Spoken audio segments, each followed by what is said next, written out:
Follower বেশি হলে মানুষ বড় হয় না, মানুষ বড় হয় তার কথায় বা আচরণে। আমরা চাই ভালো একটা কন্টেন্ট, আমরা চাই সম্মানজনক ভাষা। আমাদের নূতন প্রজন্ম এগুলো কি শিখবে, সম্মান না অপমান? আজকাল অনলাইনে যা দেখছি সেটা সত্যি হতাশাজনক।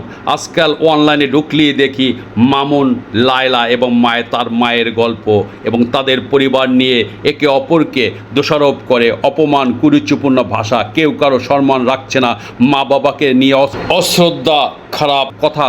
এটা কি আমাদের সংস্কৃতি? এটা তোমাদের কাছে প্রশ্ন রেখে গেলাম। শুনেছি তারা নিজেদের ব্যক্তিগত সমস্যায় জড়িত, কিন্তু একটা প্রশ্ন তোমাদের কাছে রেখে গেলাম, নিজেদের সমস্যা সমাধান না করে কেন সেটা পুরো দেশের সামনে নাটক বানানো হচ্ছে?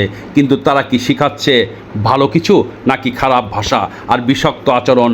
এভাবে চলতে থাকলে মানুষ শিখবে কিভাবে সম্মান করতে হয় না, বরং শিখবে কিভাবে অপমান করতে হয়। আমরা 18 কোটি মানুষ সব কিছু দেখব, শুনবো এটা না। একটা সময় ছিল মানুষ অনলাইন শিখছে কিভাবে অপমান করতে হয়, কিভাবে সম্পর্ক ভেঙে প্রকাশ্য হাসির খোরাক বানাতে হয়।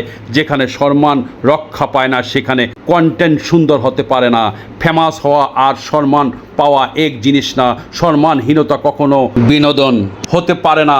আমরা চাই না নোংরামি, আমরা চাই সম্মান এবং ভালোবাসা। আর সুস্থ কন্টেন্ট সম্মান হারিয়ে যে জনপ্রিয়তা আসে সেটা আসলে নিঃশব্দে পতন। আজকে এই পর্যন্তই বন্ধুরা, ভালো থাকবেন, সুস্থ থাকবেন।